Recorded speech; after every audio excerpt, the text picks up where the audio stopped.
ಕೆಟ್ಟ ಮಾತುಗಳನ್ನು ಆಡಬೇಡಣ್ಣ, ಕೆಟ್ಟ ಮಾತುಗಳನ್ನು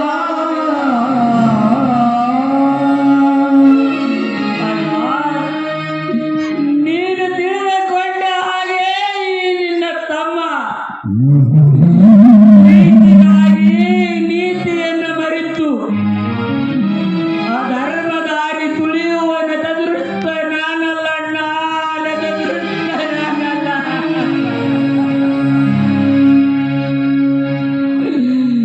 ನಾನಿನ ಕಾಲಿಗೆ ಬಿದ್ದ ಬೇಡಿಕೊಳ್ಳೆ, ದಯವಿಟ್ಟು ನನ್ನ ಮಾತನ್ನು ನಂಬು ಅಣ್ಣ, ನನ್ನ ಮಾತನ್ನು.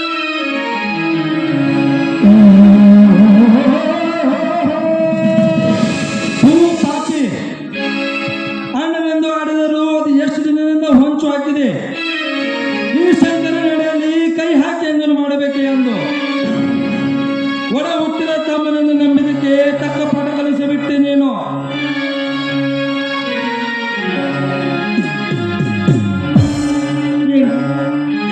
ಯಾಕೆ ಹೀಗೆಲ್ಲ ಮಾತಾಡ್ತಿದ್ದೀರಾ? ದಯವಿಟ್ಟು ಈ ರೀತಿ ವಾಚ್ಯವಾದ ಚಪ್ಪಲು ನುಡಿಯಬೇಡ್ರಿ. ನನ್ನ ಮೈದನಲ್ಲರಿ ಅವರು, ನನ್ನ ಮಗ ರೀ, ನನ್ನ ಮಗ. ಹೌದು, ಜನಗಳ ಮುಂದೆ ತಾಯಿ ಮಗ, ಒಳಗಡೆ ಪ್ರೇಮಿಗಳು. ಎಷ್ಟು ದಿನದಿಂದ ನಡೆದಿತ್ತು ಈ ನಿಮ್ಮ ಮಿಂಚಿನ ಸಂಚು? ಯಾರು ಸಿಗ್ಲೇ ಇಲ್ವೇನೆ ನಿನಗೆ ಆಸೆ ಪಡೋಕೆ? ನನ್ನ ಗಂಡನೇ ಆಗ್ಬೇಕಾಗಿತ್ತೇನು?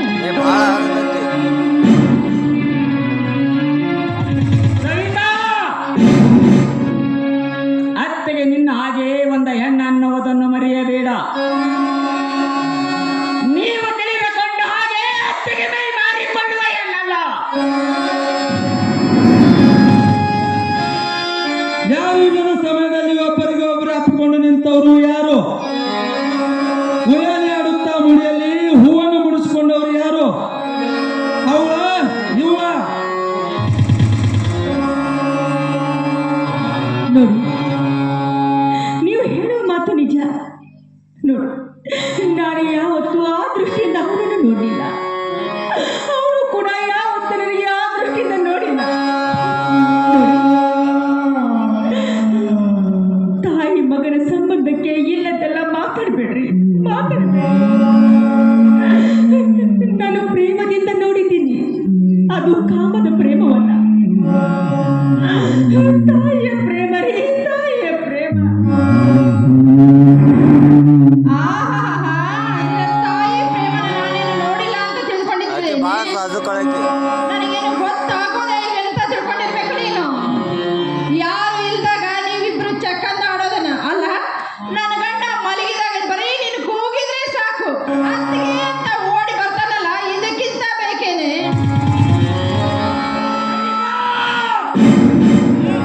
ಬಿಡ ಏಟ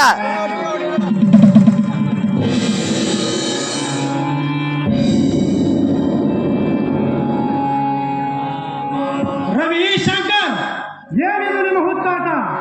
ದಿನಾಲು ಸಂತೋಷದಿಂದ ನಗು ನಗುತ್ತಿದ್ದವರು ಇಂದು ಎಲ್ಲರೂ ವಿಚಿತ್ರವಾಗಿರುವರಲ್ಲ, ಏನಾಗಿದೆ ನಿಮಗೆಲ್ಲ? ಅಪ್ಪ, ಅದನ್ನು ಮಾತ್ರ ನೀವು ಕೇಳಬೇಡ್ರಿ. ಅಂತ ಹೊಲಸು ಶಬ್ದಗಳನ್ನು ನಿಮ್ಮಂತ ಕಿವಿ ಮೇಲೆ ಬೀಳಬಾರ್ದಪ್ಪ, ಬೀಳಬಾರದು. ಹೀಗೆ ಮಾತನಾಡಿದರೆ ನನಗೆ ಹೇಗೆ ತಿಳಿಯಬೇಕು? ಮಾವನವ್ರೆ, ಅದನ್ನ ನಾನು ಹೇಳ್ತಾ ಇದ್ದೇನೆ. ಈ ನಿಮ್ಮ ಕಿರಿಯ ಮಗ ಇದ್ದಾನಲ್ಲ, ಈ ನಿಮ್ಮ ಕಿರಿಯ ಮಗ, ಈ ನಿಮ್ಮ ಹಿರಿಯ ಸೊಸೆ ಇಬ್ಬರು ಸೇರಿ ಸರಸು ಮಾಡ್ತಾ ಇದ್ರು. ಏನೋ ರವಿ, ತನ್ನ ಅತ್ತಿಗೆಯ ದೇಹದೊಂದಿಗೆ ವಿಲೀನವಾಗಿರುವೆನೋ?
ನೋಡಿಲ್ಲ ಮಾವ, ಯಾವ ದೃಷ್ಟಿಯಿಂದ ನೋಡಿಲ್ಲ ಮಾವ. ತಾಯಿಗಳಿಂದ ಬಲಿಯನ್ನ ನಾನು ತಾಯಿ ಸ್ಥಾನದಲ್ಲಿ ಕುಳಿತುಕೊಂಡು ತಾಯಿಯ ಪ್ರೀತಿಯನ್ನು ಕೊಟ್ಟಳು ನಾನು.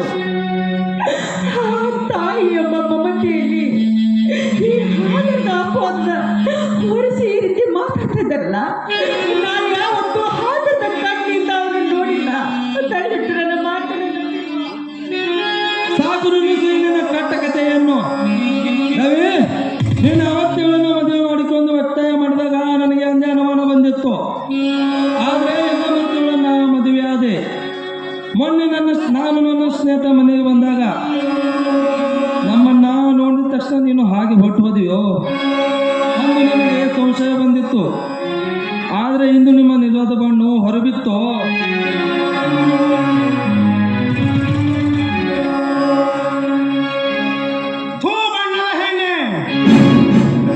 ಎಷ್ಟು ದಿನದಿಂದ ಕಾಯುತ್ತಿದ್ದೆ ನನ್ನ ಮನೆಯ ಮರ್ಯಾದೆ ಬೀದಿ ಪಾಲು ಮಾಡಬೇಕೆಂದು. ಶಂಕರ್, ನಿನಗಂದೇ ಹೇಳಿದೆ ಈ ದರಿದ್ರ ಹೆಣ್ಣಿನ ಕೈ ಹಿಡಿಯಬೇಡವೆಂದು. ಆದರೂ ನೀನು ನನ್ನ ಮಾತು ಕೇಳಲಿಲ್ಲ. ಈಗಲಾದರೂ ಬುದ್ಧಿ ಬಂದಿತೆ ಈ ದ್ರೋಹಿ ಮಾತನ್ನ ಕೇಳಿದ್ದಕ್ಕೆ. ಹೌದು ಹೌದು ಮಾವ, ನಾನು ದರಿದ್ರದವಳು, ನಾನು ತುಂಬಾ ಕೆಟ್ಟವಳು. ಯಾಕಂದ್ರೆ ನಾನು ಬಡತನದ ಮನೆಯಿಂದ ಬಂದವಳು ತಾನೆ. ಬಾಯಿ ಬಂದಾಗೆ ಮಾತಾಡ್ತಿದ್ದೀರಾ ನೀವು. ಯಾರು ನನ್ನ ಮಾತನ್ನೇ ನಂಬ್ತಾ ಇಲ್ಲ. ನಾನು ಯಾವ ತಪ್ಪು ಮಾಡಿಲ್ಲ. ತಾಯಿಯ ಮಮತೆಯನ್ನು ಅರ್ಥ ಮಾಡಿಕೊಳ್ಳಿ. ಅದನ್ನು ಬಿಟ್ಟು ಈ ರೀತಿ ಬಾಯಿ ಬಂದಾಗೆ ಮಾತನಾಡಬೇಡಿ. ಯಾವತ್ತೂ ತಪ್ಪು ಮಾರ್ಗದಲ್ಲಿ ನಡೆಯುವುದಲ್ಲ ನಾನು. ಹೇಳುವುದು ಸತ್ಯ. ದಯವಿಟ್ಟು ನನ್ನ ಮಾತನ್ನು ನಂಬಿ. ಭೂಮಿಯಲ್ಲಿ ಬೆಳೆದ ನಾಯಿ ನನಗೆ ಬುದ್ಧಿ ಹೇಳಬಾರದೆಯಾ? ಅಪ್ಪ, ಅತ್ತೆಗೆ ಬೀದಿಯಲ್ಲಿ ಬಡತನದಲ್ಲಿ ಬೆಳೆದವಳು, ಅದಕ್ಕೆ ಅವಳು ಬೀದಿಯ ನಾಯಿ. ನೀವೆಲ್ಲ ಶ್ರೀಮಂತಿಕೆಯಲ್ಲಿ ಬೆಳೆದವರು, ನೀವೆಲ್ಲ ಶ್ರೀಮಂತರ ನಾಯಿನ.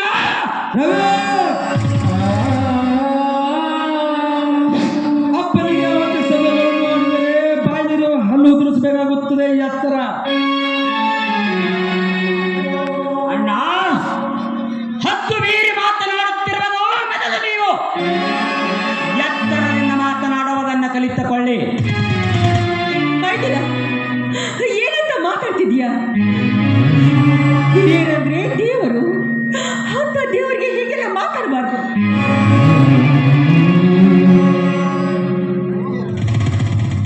ಅಯ್ಯಯ್ಯೋ, ದೇವ್ರು ಯಾರಮ್ಮ ನಿನಗೆ ದೇವ್ರು? ಇಲ್ಲಿ ಮಾಡೋದೆಲ್ಲ ಅನೈತಿಕ ಸಂಬಂಧ, ಮಾತಾಡೋ ನೋಡಿದ್ರೆ ಎಂತೆಂಥ ಮಾತುಗಳು. ನಿನ್ನ ಜನ್ಮಕ್ಕೆ ಈ ರೀತಿ ಮಾತಾಡೋದಕ್ಕೆ ನಾಚಿಕೆ ಆಗೋದಿಲ್ವೇ ನಿನಗೆ?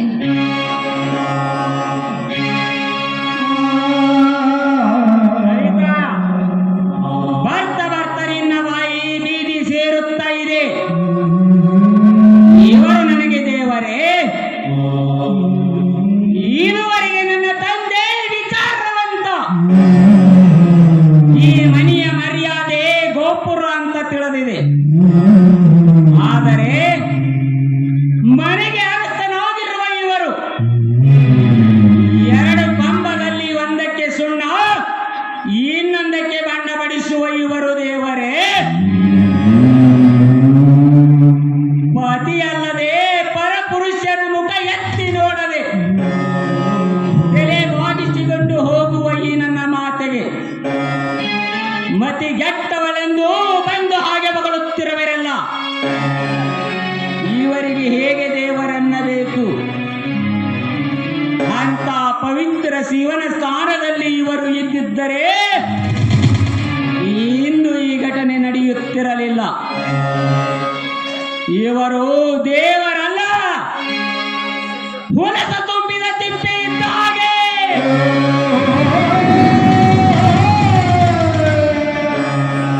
ಹೆತ್ತ ತಂದೆಗೆ ತಿಪ್ಪೆ ಅನ್ನುವನೋ ಮೂರ್ಖ?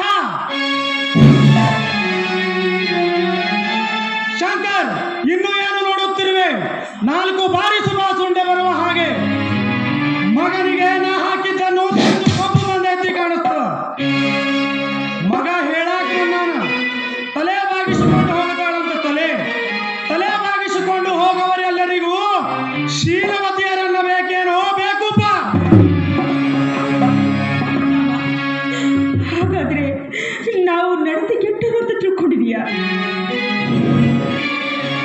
ಹೇಗೆ ಹೇಳಬೇಕು? ಒತ್ತದೆ ಎಂದು ಹೇಳಿಕೊಳ್ಳುತ್ತಿದೆ ನೀನೇ ದಾರಿ ತಪ್ಪಿರುವಾಗ ಯಾರು ಶೀಲವತಿಯರು ಯಾರು ನರ್ತಗೆಟ್ಟವರು ಅನ್ನೋದು ಹೇಳೋದಕ್ಕೆ ಆಗೋದಿಲ್ಲ ಇಂದಿನ ಈ ಪ್ರಪಂಚದಲ್ಲಿ.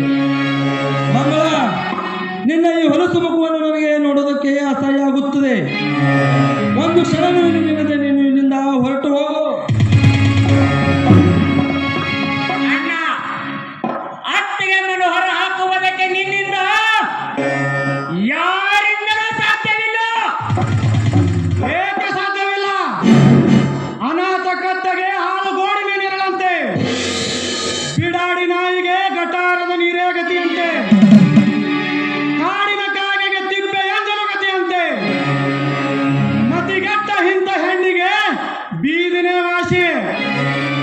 ಶಂಕರ್, ಇನ್ನೂ ಏನು ನೋಡುತ್ತಿರುವೆ? ಮೊದಲು ಹೊರ ಹಾಕು. ಇಂಥ ಹೆಣ್ಣು ನಮ್ಮ ಮನೆಯಲ್ಲಿದ್ದರೆ ಊರೇ ಹಾಳಾದಿತ್ತು. ಚಂಡಿಗೆ ಕೈ ಕೊಟ್ಟು ಹೊರ ಹಾಕು. ಹಾ, ಇನ್ನು ಏನು ನೋಡ್ತಾ ಇರುವೆ? ಮೊದಲು ಇಲ್ಲಿಂದ ಹೊರಹೊಮ್ಮ.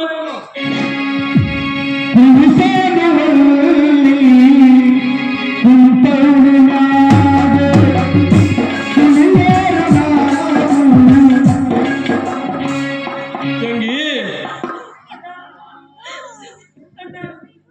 ಮಂಗಳ, ಏನಮ್ಮ ಇದು ವಿಚಿತ್ರ ನೋಟ? ಮಾಮ, ಯಾವ ಅಪರಾಧ ಕೈದಿರುಗಳನ್ನು ಇವಳನ್ನು ಮನೆಯಿಂದ ಹೊರ ಹಾಕುತ್ತಿರುವೆ?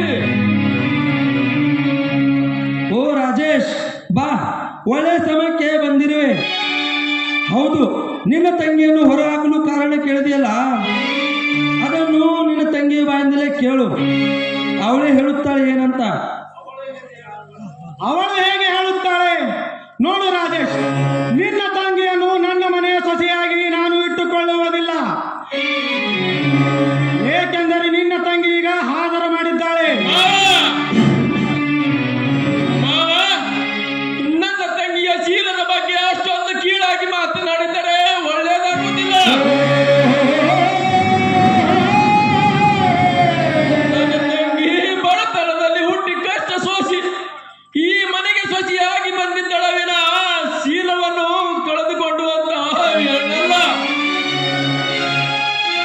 ಇದು ಯಾರದೋ ಕುತಂತ್ರ ನಡೆದಿರಬೇಕು.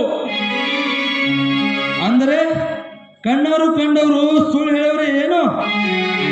ಯಾರು ಕಂಡಿದ್ದಾರೆ? ನಾನು ಕಂಡಿದ್ದೇನೆ.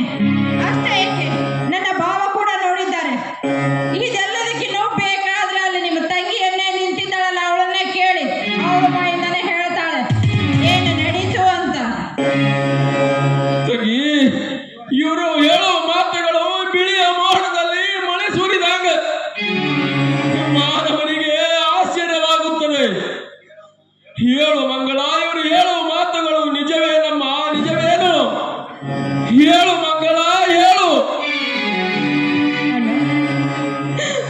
ಅಣ್ಣ,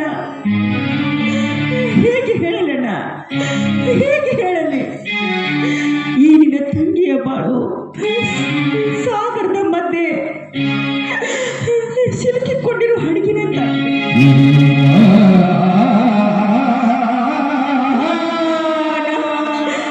ನನ್ನ ಮೈದಿನ ಕೂಡ ಎಂಥದಂತ ನನಗೆ ಚೆನ್ನಾಗಿ ಗೊತ್ತು ತಾನೆ. ಅದು ಹೋಗ್ಲಿ ಬಿಡು. ಚಿಕ್ಕಂದಿನಿಂದ ತಂದೆ ತಾಯಿ ನೀನಾಗಿ ನನಗೆ ಸಾಕಿದೆಯಾ, ಸಲುವಿದೆಯಾ? ನಿನ್ನ ಕೈ ತೊಟ್ಟು ನಾನು ಬೆಳೆದಿದ್ದೀನಿ. ಇವರೆಲ್ಲರೂ ಹೇಳ್ತಾ ಇದ್ದಾರೆ ನಾನು ಆದರ ಮಾಡಿದ್ದೀನಿ ಅಂತ. ಅಣ್ಣ, ನಾನು ಹತ್ತೋಳೆ ನನ್ನ. ನಾನು ನಿನ್ನ ತಂಗಿ, ನನ್ನ ಏನಂತ ನಿನಗೆ ಗೊತ್ತಿಲ್ವೇ? ನನ್ನ ಈ ನಿನ್ನ ತಂಗಿಯ ಗುಣ ನಿನಗೆ ಗೊತ್ತಿಲ್ಲ.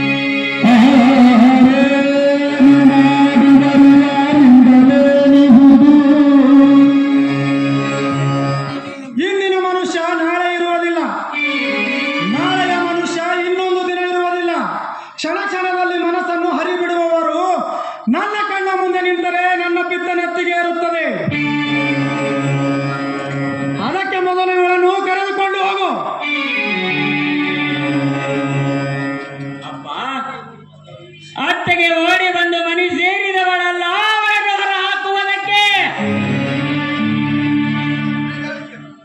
ಅಂದರೆ ಅಂದರೆ ಸಾವಿರಾರು ಜನರ ಎದುರಿಗೆ ಅಗ್ನಿಯ ಸಾಕ್ಷಿಯಾಗಿ ಸಪ್ತಪದಿ ತುಳಿದು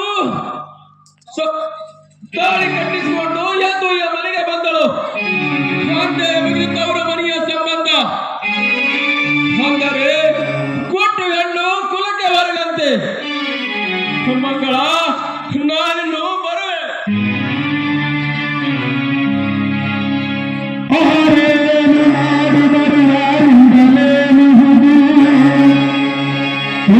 ಜನ್ಮದ ಕರ್ಮ ವಿಧಿ ಜನ್ಮ ಬಿಡದು.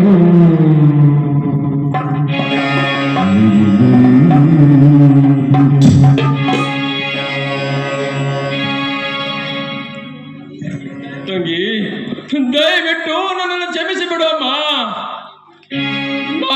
ನೀನೀಗ ಬೆಂಕಿ ಅರಳಿತ ಇರುವು. ಬಂದ ಸಂಕಷ್ಟವನ್ನು ಧೈರ್ಯದಿಂದ ಎದುರಿಸಿ ಪರಿಮಳ ಚೆಲ್ಲಿಯೋ ಇಲ್ಲ ಬಾಡಿದ ಹೂವಾಗಿ ಕಸದ ಬುಟ್ಟಿಗೆ ಸೇರಿಯೋ ಎಲ್ಲವೂ ನಿನ್ನನ್ನು ಬಿಟ್ಟಿದಮ್ಮ, ಎಲ್ಲವೂ ನಿನ್ನನ್ನು ಬಿಟ್ಟಿದ.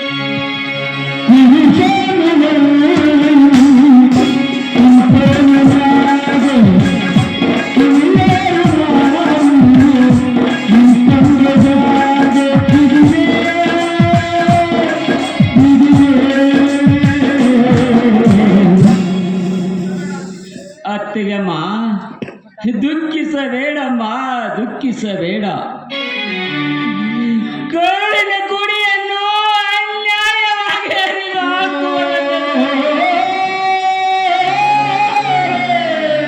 ಬಾಯಿ ಮುಚ್ಚಿಕೊಂಡು ಹೋದನೆಲ್ಲ ಪಾಪಿ ನಿನ್ನ ಅಣ್ಣ. ಅವನಿಗೆ ನಿಜವಾಗಲು ನಿನ್ನ ರಕ್ತ ಸಂಬಂಧ ಗೊತ್ತಿದ್ದರೆ ನಿನಗೆ ಬಂದಿರುವ ಈ ಸಂಕಷ್ಟವನ್ನು ನಿವಾರಿಸಿಕೊಂಡು ಹೋಗುತ್ತಿದ್ದ. ಪಾಪ, ಅವನಿಗೇನು ಗೊತ್ತು ನಿನ್ನ ಹೃದಯದಲ್ಲಿರುವ ಸಂಕಷ್ಟ. ಲೇ ಕರುಳಿನ ಕರುಣಾಮಯಿ, ಮೊದಲು ನೀನು ಹೇಗೆ ಬದುಕಬೇಕೆಂಬುದು ತಿಳಿದುಕೋ. ನೋಡು ಮಂಗಳ, ನಿನಗಿಲ್ಲಿ ಯಾರು ಗತಿ ಇಲ್ಲ. ಗತಿ ಇಲ್ಲದ ಗತಿಗೇಡಿ ಹಣ್ಣು ನೀನು. ನಿನಗೆ ಬೀದಿನೇ ವಾಸಿ. ಹೊರಗೆ ಹೋಗು. ದಯವಿಟ್ಟು ಇಂಥ ನಿರ್ಧಾರ ಮಾಡಬೇಡಿ. ನಿಮ್ಮ ಕೈ ಮುಗಿತೀನಿ. ನೀವು ನನಗೆ ಈ ಮನೆ ಸೊಸೆಯಾಗಿ ಸ್ವೀಕಾರ ಮಾಡದಿದ್ರು ಪರವಾಗಿಲ್ಲ. ಎಲ್ಲಿಯಾದರೂ ಮೂಲೆಯಲ್ಲಿ ನಿಮ್ಮ ದಾಸಿಯಾಗಿರ್ತೀನಿ. ಮನೆಯಿಂದ ಹೊರಟು ಹೋಗಂತ ಮಾತ್ರ ಹೇಳಿಬಿಡಿ.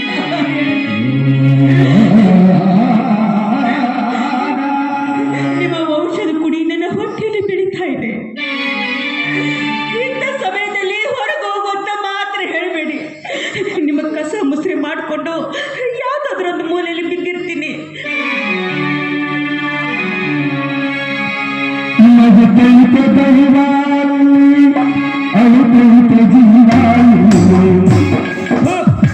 ಪಾಪಿಗಳ ಒಂದು ಏಕೆ ಇಷ್ಟು ಅಂಗಲಾಚಿ ಬೇಡಿಕೊಂಡರೂ ನಿಮಗೆ ಕರುಣೆ ಬರಬಾರದೆ? ನಿಮ್ಮದು ಮನುಷ್ಯತ್ವ ಇಲ್ಲದ ದೇಹ, ಕರುಣೆ ಇಲ್ಲದೆ ಕಟುಕರು ನೀವು. ಒಂದ ಹೆಣ್ಣಿನ ಮನಸ್ಸು ಏನಂತ ತಿಳಿದುಕೊಂಡಿರಿ? ನೀವು ರಾಕ್ಷಸರ ತರ ವರ್ತಿಸುತ್ತಿರುವಿ ಎಲ್ಲ. ಹತ್ತಿಗೆ ಈ ಮೂರ್ಖರ ಮಾತು ಕೇಳಿ ಕೊರಗುವುದಕ್ಕಿಂತ ಎಲ್ಲಿಯಾದರೂ ಹೋಗಿ ಸುಖವಾಗಿ ನೆಲೆಸಬಹುದಮ್ಮ, ಸುಖವಾಗಿ ನೆಲೆಸಬಹುದು. ನಮ್ಗೆ ಬಾಯಿಗೆ ಬಂದಾಗೆ ಬಗುತ್ತಿರೋ ಏನು ಬಡವ.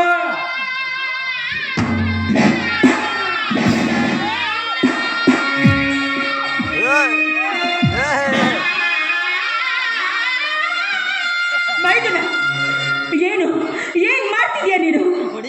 ನನ್ನ ಕಣ್ಣೆದುರಿಗೆ ನನ್ನ ಪತಿ ದೇವರನ್ನು ಕೈ ಮಾಡ್ತಿದ್ಯಾ? ನೀನ್ಯಾರೋ ಕೈ ಮಾಡೋದಕ್ಕೆ?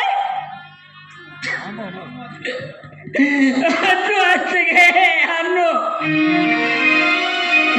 ಬೇಕಾದರೆ ನೀನು ನನ್ನನ್ನು ಹೊಡೆ. ಆದರೆ ಇಂಥ ದೇವತೆಗೆ ಆಡಬಾರದ ಮಾತುಗಳನ್ನು ಆಡುತ್ತಿರುವವರು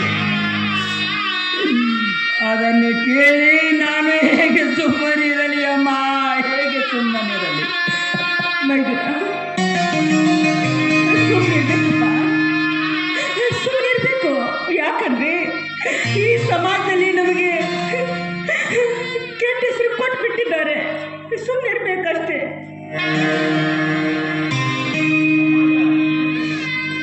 ಸಮಾಜ ಸಮಾಜ ಸಮಾಜ ಸಮಾಜ ಎಲ್ಲಿದೆ ಹಾಳು ಸಮಾಜ? ಹತ್ತಿಗೆ ಈ ಸಮಾಜದಲ್ಲಿ ತಲೆಬಾಗಿಸಿಕೊಂಡು ನಡೆದರೆ ನಮ್ಮ ಕತ್ತನ್ನು ನಾವೇ ಕತ್ತರಿಸಲು ಅನುಕೂಲ ಮಾಡಿಕೊಟ್ಟ ಹಾಗಾಗುತ್ತದೆ ಇಂದಿನ ಈ ಹಾಳು ಸಮಾಜದಲ್ಲಿ. ಹತ್ತಿಗೆ ಈ ಭೂಮಿಯ ಮೇಲೆ ಮೂಕ ಪ್ರಾಣಿಗಳಷ್ಟು ವಿಷ ಪ್ರಾಣಿಗಳು ಇರುತ್ತವೆ ಅಂತ ನಾನು ತಿಳಿದುಕೊಂಡಿದ್ದೆ.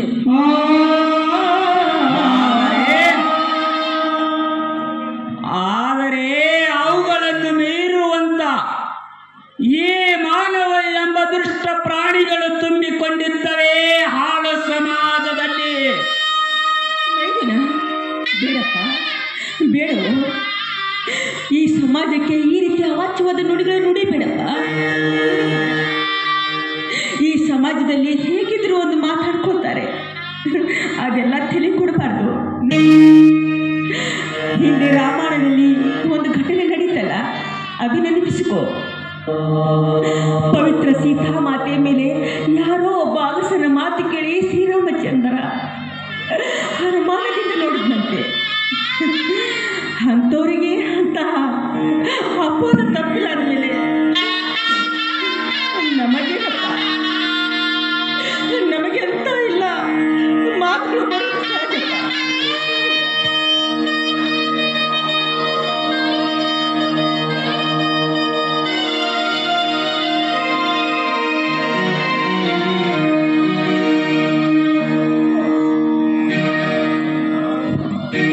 ಸಾಕು, ನಿಲ್ಲಿಸಿ ನಿಮ್ಮ ಹಾಳು ಪುರಾಣವನ್ನು.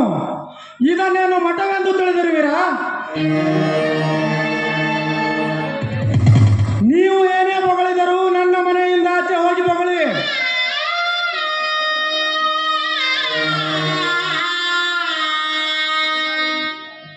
ಬಿರುಗಾಳಿ ಬೀಸದಂತೆ ಇದರನ್ನು ತಡೆಯುವ ಶಕ್ತಿ ನನ್ನಿಂದ ಸಾಧ್ಯವಿಲ್ಲ ಸಾಹುಕಾರರೇ. ಮಂಗಳಮ್ಮವರ ಕಣ್ಣಲ್ಲಿ ನೀರು ಎತ್ತಕ್ಕೆ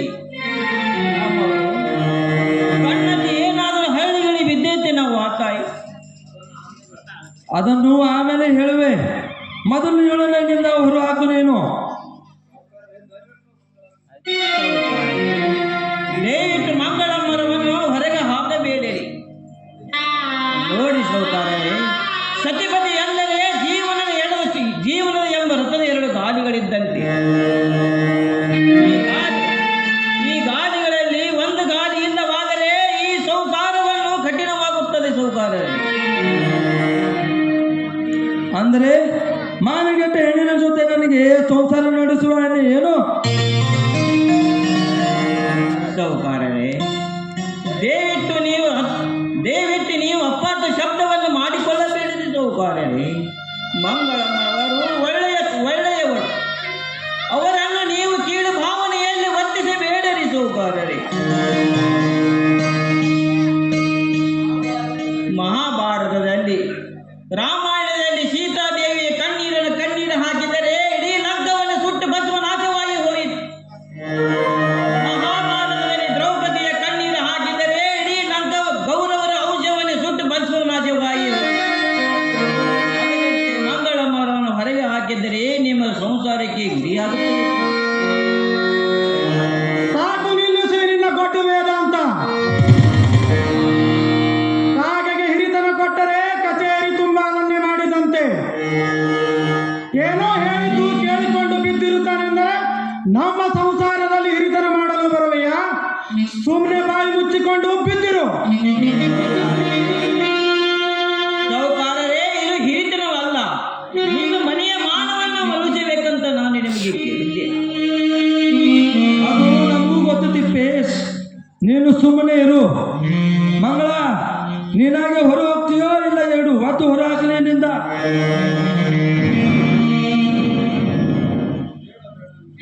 ಬೇಡ ಬೇಡ ದಯವಿಟ್ಟು ಅಂತ ಕೆಲಸ ಮಾಡಬೇಡಿ. ಹೊರಟೋಗ್ತೀನಿ. ಹೋಗೋದಕ್ಕಿಂತ ಮುಂಚೆ ನಾನು 2 ಮಾತುಗಳನ್ನು ಹೇಳಿ ಹೋಗ್ತೀನಿ. ನಾನು ಯಾವ ತಪ್ಪು ಮಾಡಿಲ್ಲ.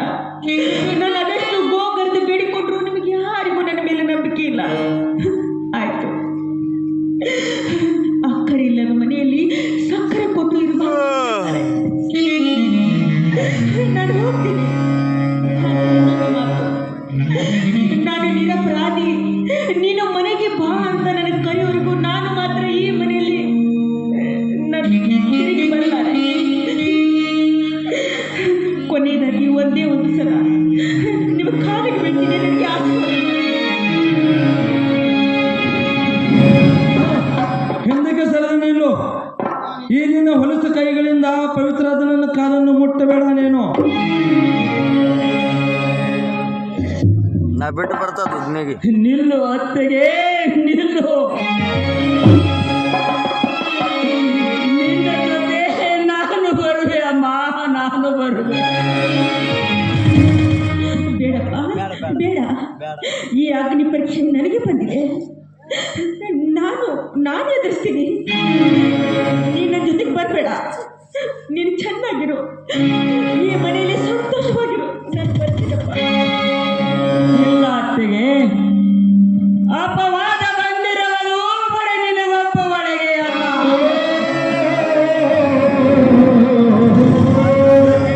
ನನಗೂ ಬಂದಿದೆ.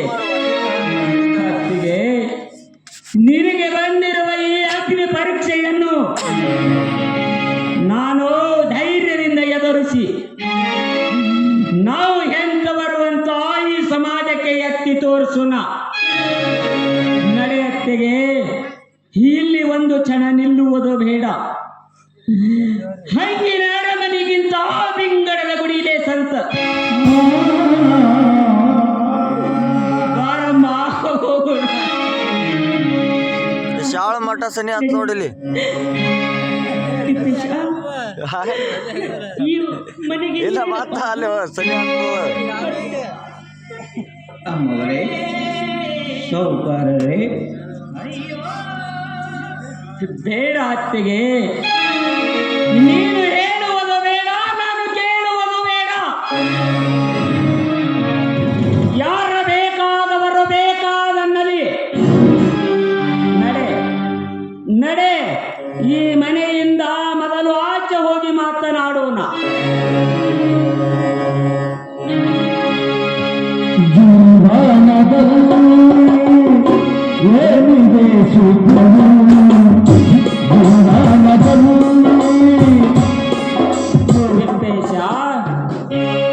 ತಿಪ್ಪೇಶ, ನೀನೇಕೆ ಹೇಳುತ್ತಿರುವಿಯಪ್ಪ? ಇಂಥ ದೃಶ್ಯವನ್ನು ಕಂಡು ಅಳದ ಏನು ಮಾಡಬೇಕಾಗಿತ್ತು?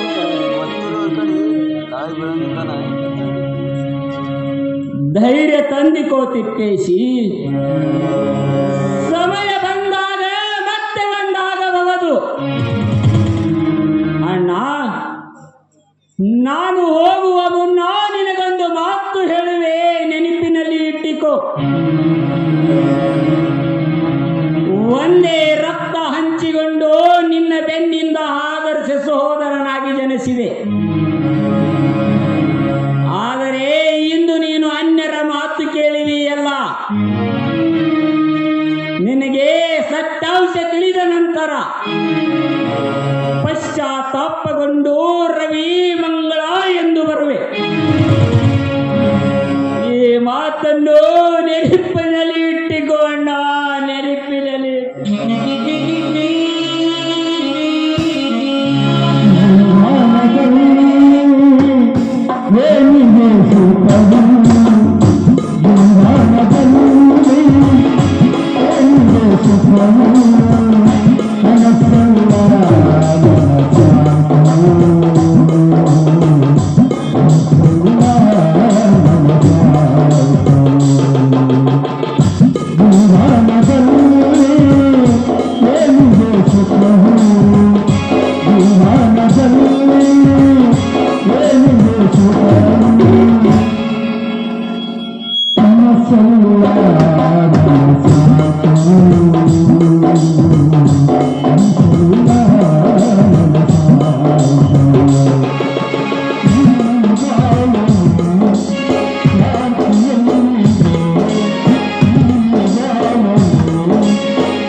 ಹೋಗ್ಲಿ ಬಿಡಮ್ಮ, ಅದೆಷ್ಟು ದಿನ ಅಂತ ಹೋಗುತ್ತಾನೆ? ಹೊಟ್ಟಿಗೆ ರೊಟ್ಟಿ ಕಡಿಮೆ ಆದರೆ ತಾನೇ ಬರುತ್ತಾನೆ. ನೀನು ಒಳಗಡೆ ನಡಿಯಮ್ಮ. ಈ ಹಾಳಾದವಳಿಗೆ ನನ್ನ ಗಂಡನ ಬೇಕಾಗಿತ್ತೇನು, ಬೇರೆ ಯಾರು ಸಿಕ್ಕಿರ್ಲಿಲ್ಲ. ಸಾಯಿ ಮಾಡ್ತಿದ್ದೇನೆ. ಹೋಗಿ ಅಡ್ಡಾಡ್ಕೊಂಡು